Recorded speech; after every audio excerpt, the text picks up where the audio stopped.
Hello everybody and welcome to another one of our training videos on leadership.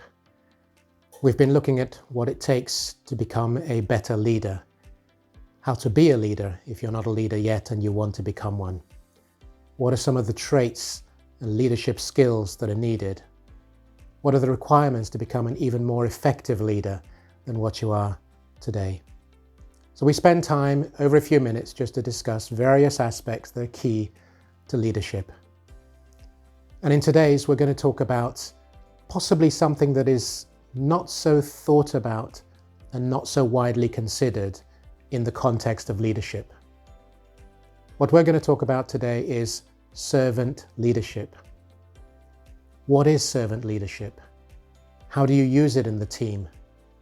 How do you embrace the qualities and skills that you need to have to be a servant leader? So we're going to go through all those over the next few minutes. My name is Chris Igwe. I have over 35 years experience leading, training and developing teams, which I've done across 5 different markets, primarily in Europe, Middle East and Africa as well. I hope that through this video you will acquire some better skills and knowledge and information. And if you like this video, please comment, like, share, and of course subscribe to this video channel so you receive other videos as and when they come up. And you can look at the previous ones as well. So, servant leadership. What is it? Well, as you can imagine, there are some people who disagree completely with the notion or idea of servant leadership. And then there are those who absolutely embrace it. And of course, there are those who don't know what it is or don't know how to use it. So wherever you are on this spectrum, clearly leadership has multiple facets, and there is no one single answer. So the first thing to do with servant leadership is to understand where it comes from. Where it comes from, first of all, is it's either a concept, an idea, or indeed a philosophy. And that philosophy can be seen in the works back in the day of Lao Tzu, Cicero, and of course in the Bible. Servant leadership, if at least the Bible gives you a bit of an idea, you'll understand what I'm talking about. You see, servant leadership is about your support of other people in your organization. I'll drill down into that in a minute. But let me give you some examples which I'm sure will resonate with you, and you may have other names as well. So on the one hand, Gandhi, Mother Teresa, Martin Luther King Jr., Jesus Christ, Sir Richard Branson. What have all these individuals got in common when you look at what they do?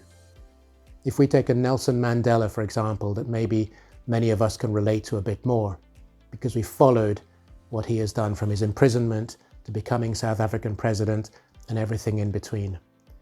You see, servant leadership carries various skills, various abilities and various thoughts, which, by the way, are encapsulated here.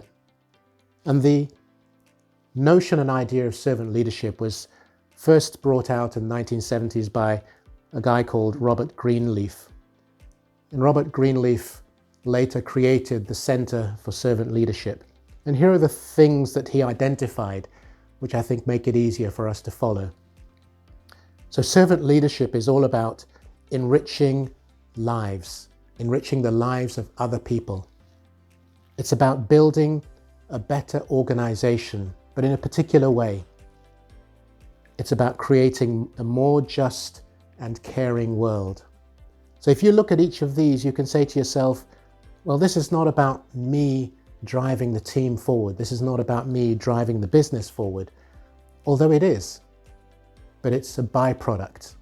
What you do is you live the authenticity of the fact that you are there to serve those in your team, your department, your company. That is your priority, is to ensure that you create a more just and caring world by enriching the lives of those in your team, your department. So that proximity helps in relation to understanding servant leadership. So it's almost like it's more about your needs and the needs of others than it is about your own team and your own needs. And if we stick with Sir Richard Branson for a moment, as we have seen in the recent days, the fact that he went up into space, and he said that he had that dream, had that dream since he was a boy of going to space and taking others with him. And he made some really powerful statements around that. The fact that it's not just about what he wants to do, although that was his dream and his vision, but how that can create a better environment for other people that he wants to promote.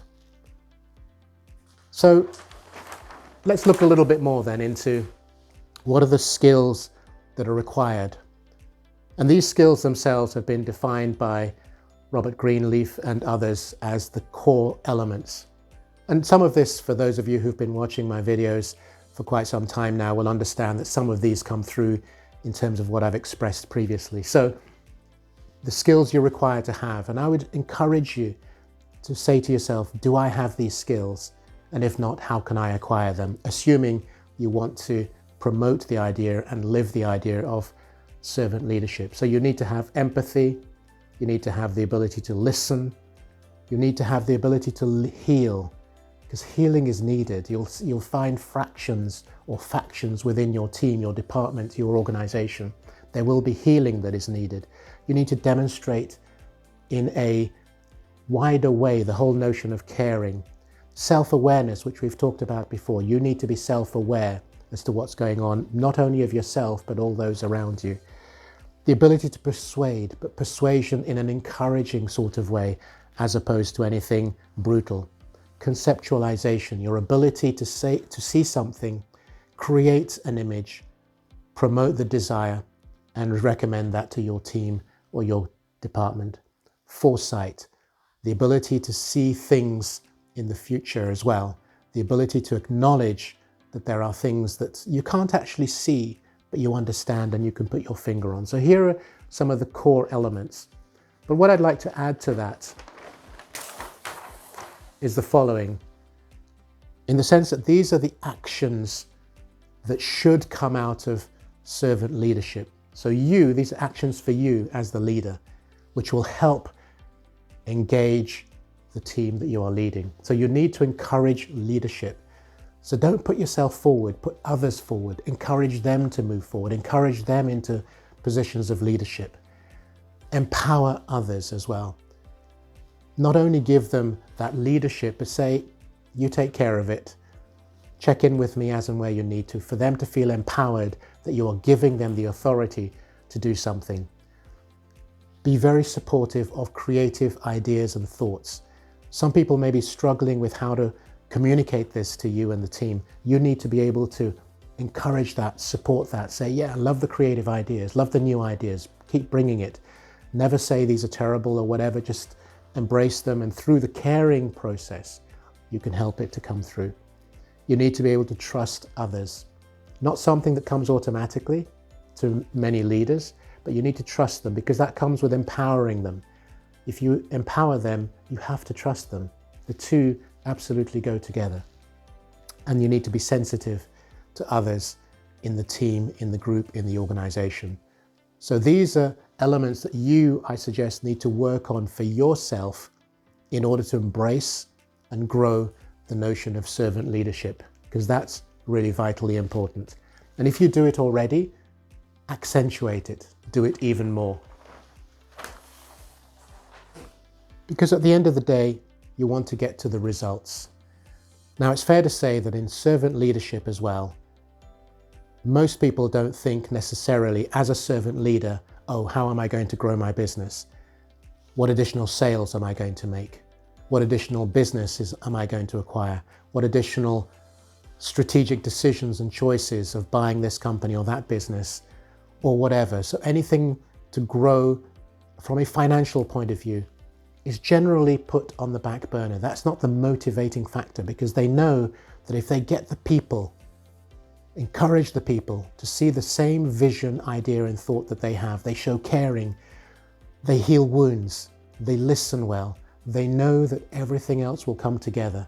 So they are there rather like the shepherd leading the flock, making sure they're going in the right direction, and then they will get the results that they want.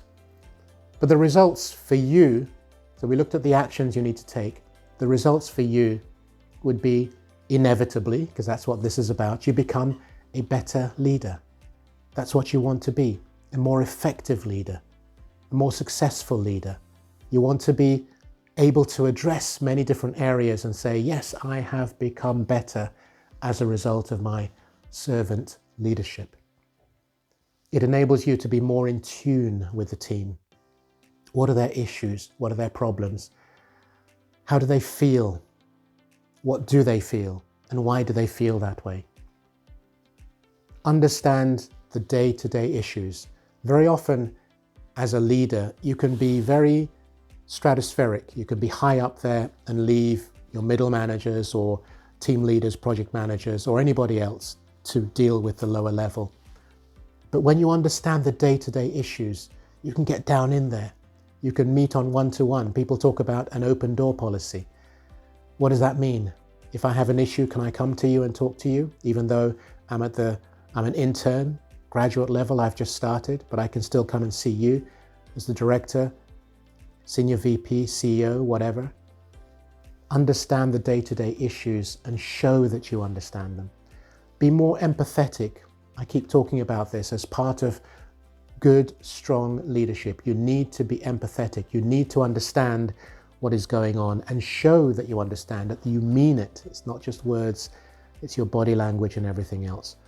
You become a better listener. We've talked about that as well in the past, how to listen more attentively and more clearly. That's a result of servant leadership, because you need to understand what are the day-to-day issues happening, what's happening in the team, how does that affect what they're doing and their performance and productivity. You become a better listener.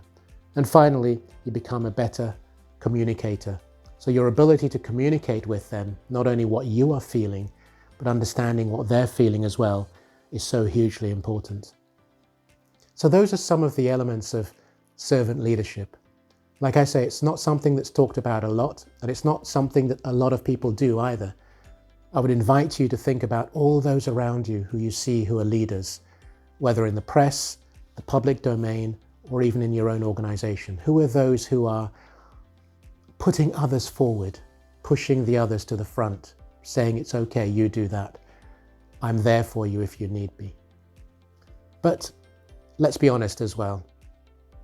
You may say to yourself, okay, that's great, but does servant leadership work in all circumstances?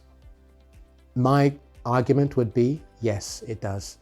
However, in certain situations, such as where there's been a problem, there has been a breakdown in communication, there is a business problem of a fundamental dimension, maybe a deadline wasn't met, and so on. You can't just be there and cajole the group forward, can you? That's where you've got to move to another form of leadership, which is much more decision-making, strategic orientation. But it's a skill you have to have.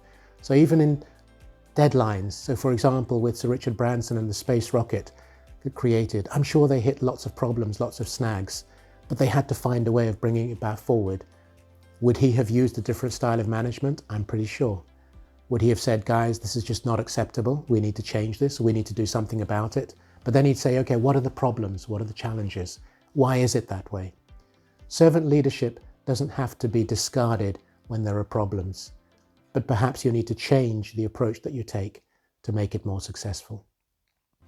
So I hope that in listening to this video, it has resonated with you. If it has, please feel free to like, comment, and of course share and subscribe to this channel so you know about the other videos that we have coming up. And I look forward to speaking to you again soon. Thank you.